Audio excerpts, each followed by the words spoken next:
Hello, beautiful people. So, here's my first question and answer video. So, I'll answer your questions while I eat. And this is what I'm eating. Hello. So, let's get started. Surya Prakash asks, what is the meaning of life? Because I'm a Christian, so I think the question we would ask here is, why did God create us in that sense? And as a Christian answer would be to glorify Him. It's because everything that we do, it is to glorify Him. If you're not a Christian, probably your answer would be to enjoy your time, I guess, to understand what life is all about. There are many things that we can do with our life. Our life is dictated by choices, and the choices we make compound with each other, and each choice we make would affect the next choice that we make, I guess. So that could be what life is all about. Trying to understand and see what other people are doing. Or it could just be 42. You never know. Brendan V asks, why your Snapchat is called Joran, not Jaron? And Nicole Tan asks, why your Instagram also called Joran, not Jaron? That's because when you invert the A and the O, that's just technically what it is. And it's also Joran in Malay is also called fishing rod. So that was sort of my nickname when I was younger. So yeah, that's why it's just called Joran. I don't know, it's just a play of letters in my name, I guess. So yeah. Rachel Choi asks, what is this year's verse for you? I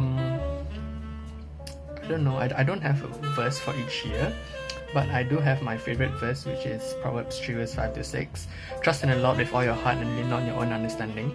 In all your ways acknowledge Him and He will direct your paths. So yeah, that's my verse. I tend to, struggle with trust when everything's not going right. Especially right now when I'm trying to search for jobs. When everything's not going right, it's very hard to trust someone on something. So yeah, definitely trust the Lord with all your heart and lean on my own understanding. Despite this being my own situation, I trust and believe that God has already provided for me a job. I trust that God has already provided a good year for me. Trust in Lord with all your heart and lean on your own understanding. In all your ways acknowledge Him and He'll direct your paths. Exactly like what I guess I have to do. It would be to acknowledge Him in everything, glorify Him, and He will direct my paths. He will lead me where I should go. Pavitran Krishnan asks, if animals could talk, which would be the rudest? This is a good question. For some reason, I think a snake would be the rudest because, first of all, it hisses at you. It's a negative way of talking, in a sense, when you hiss at someone. I don't know, I feel like snakes are bound to be a bit rude. So, that's a good question. Vasantan Bhaskaran asks, how did you feel right after the scream? So, just a bit of context on what happened.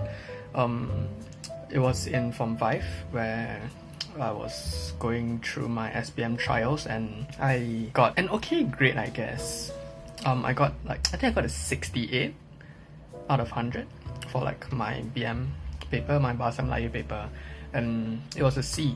So I think it was such a build up that I didn't even see it coming. I just felt all these emotions coming in. If I'm not wrong, for my trials I had 3 A's, 4 A's, 3 4 B's, and this was the 1 C that I got. I think it was just so much stress for my SPM.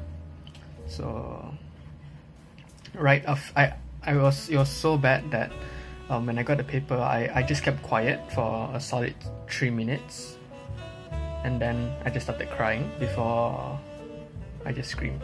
I just screamed my lungs out. The whole class just stopped, and I think everyone just looked at me for a few seconds, realized what's going on, and then they just got to go and do their own work, I guess. When they whatever they did when they received their results for their trials.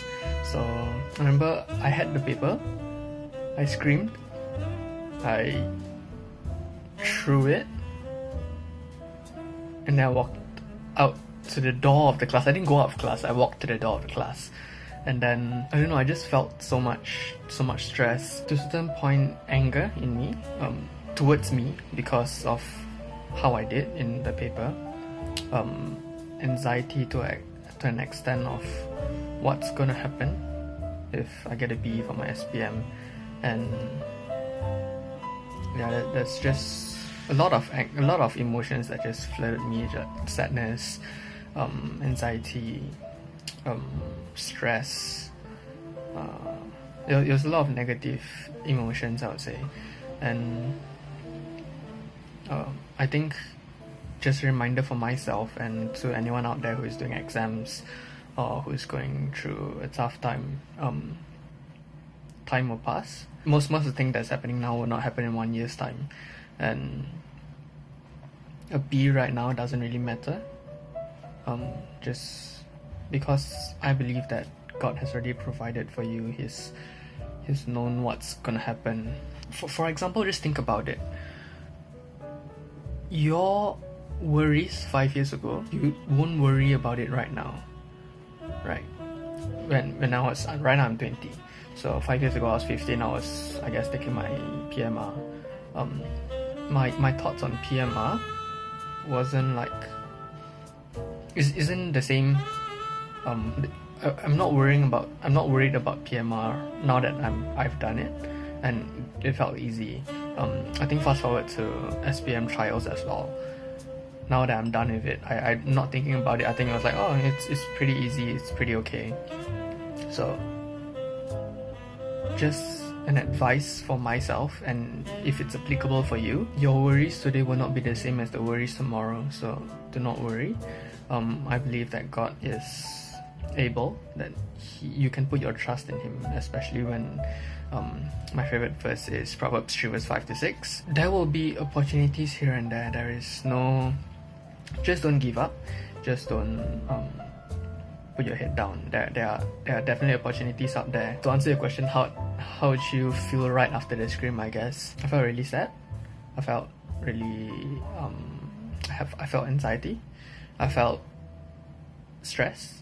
I felt some sense of worry, and right after that, because my teacher was right in the room when I screamed, so I took 5 minutes just standing at the door, just thinking everything off, and I went up to her and apologized. Fun fact though is that I got bonus marks because she marked something wrongly and I got a B later on. So yeah, see, things work out in the end. Yeah, so while I was editing this, unfortunately I don't want to drag this out so long. This is just part 1. Part 2 will be coming soon, and I think because I have a lot of questions, so there'll be part 3, part 4. I'll probably try to fit 5-6 questions into one video. So yeah, stay tuned for part 2, and see you guys.